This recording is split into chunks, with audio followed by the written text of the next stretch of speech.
Welcome back, everyone. This is Dolly with WitchSisters.com. I'm going to talk to you today about one of the littler known, but what I believe one of the more important of the witch's tools, and that is the witch's ring. Now, the witch's ring is both a tool and a symbol. As a symbol, it identifies us, the wearer, as a witch and as a practitioner of the old ways. And it declares us a user of magic. The ring connects us metaphysically to those forces we use to weave our magic. It serves as a reminder to us of those forces, and it kind of acts as a conduit from which we can readily access those forces when we're casting spells and weaving our magic. The preparation of the ring and the type of ring is what we're going to be talking about today. I've had a couple people ask, do you need a special ring? Does it have to be made of a special metal? Does it need to be gold? Does it need to be this or that? No. Let me show you. This is my witch's ring. The only requirement, the only real requirement for the witch's ring is that it be a gemstone. The focal point of it needs to be a gemstone, and it needs to be a real gemstone, not man-made, a real gemstone. I know there's some people that are going to say man-made are real gemstones. In my opinion, no. It needs to have come from the earth, to have been dug out of Mother Earth. The same with the metal. This is sterling silver. You don't need any specific metal, whatever you like. If you're new to the craft, to following this path, I would probably suggest you don't use a vintage piece, only because you may not be sensitive enough yet to pick up on any negative energies the ring may have. This actually is a vintage piece, which for me is an odd thing to have purchased. I tend to stay away from vintage jewelry unless it's family pieces, because when I was very young, I had a bad experience with a vintage ring I bought.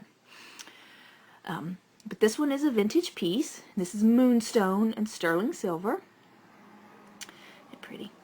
Let me show you this. This was my grandmother's witch's ring. Hers was turquoise and sterling silver. I know a lot of people that do use witch's rings. They only wear them when they're doing a ritual or casting a spell. In my family, we wear them all the time. And this is actually the first time I've taken my ring off, other than when I'm dealing with bleach or something. That's the only time I ever saw my grandmother take hers off, is when she was doing housework and she was using bleach, because bleach and turquoise do not mix at all. She wore this ring every day for over 50 years.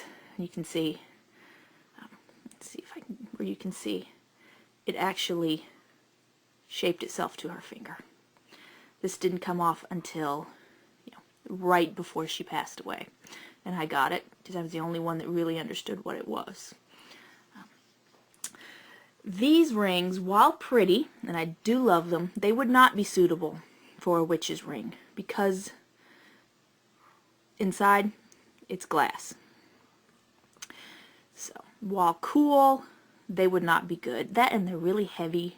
They wouldn't be ideal for everyday wear. So yeah. So you want one with a gemstone, any kind of metal. As long as you like it, it's perfect. This one actually called out, and I could hear it going, take me home. Okay, I do on my website have a spell kit. It contains everything you're going to need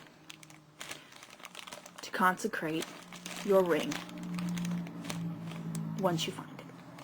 I'm going to go over what's in here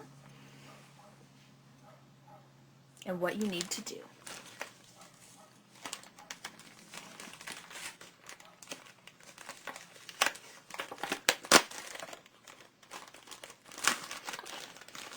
Inside the kit, salt, the oil, incense, even give you the charcoal tablet to burn the incense on, a red velvet cloth, this is for the ring, and the red votive candle. Okay. The only two things that I do not give you in this kit is the ring that you got to get on your own, and some water. You will need water because you're going to be consecrating the ring to the 4 elements. The type of water, do not use water from the sink unless you live out in the country and you have a well. If you live near the ocean, if you live near a river, if you have a lake, try to use that water. Just don't use city tap water. It has been so processed and cleaned and chlorine put in it. It's dead, dead, dead, dead, dead. If you don't live near the ocean, a river, lake, stream, don't have well water, the best thing to do is go to the grocery store, gas station, Walmart, get a bottle of spring water. It's very cheap. You can get a whole gallon for like 80 cents. That's the best thing to use for this and any spell that calls for water. I always keep water, salt on my altar. Salt symbolizes. You need to start the preparation of your ring into your witch's ring 2 days before the first night of the full moon.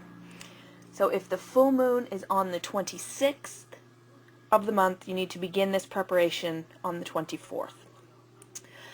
The first night would be the night you would do the spell, do the actual consecration of the ring. Will require oils and incense and salt and your spring water. Like I said, the kit has everything you're going to need in it. It will come with the complete instructions as well as the spell you will need to use. You do all that on the first night. Then you leave the ring out for 2 nights.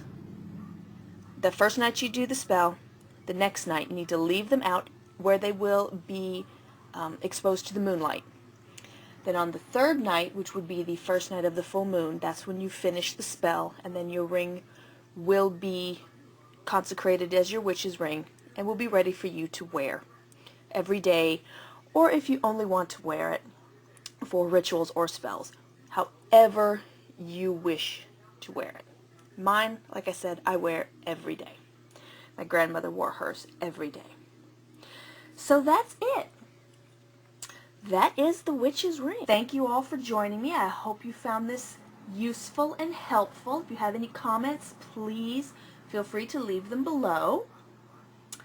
And I hope to see you again. I'm going to be doing a whole bunch more videos. Be sure to check out our website. We do have other spell kits. We have all kinds of other products that are handmade by us, by witches, for witches. So thank you all, and bright blessings.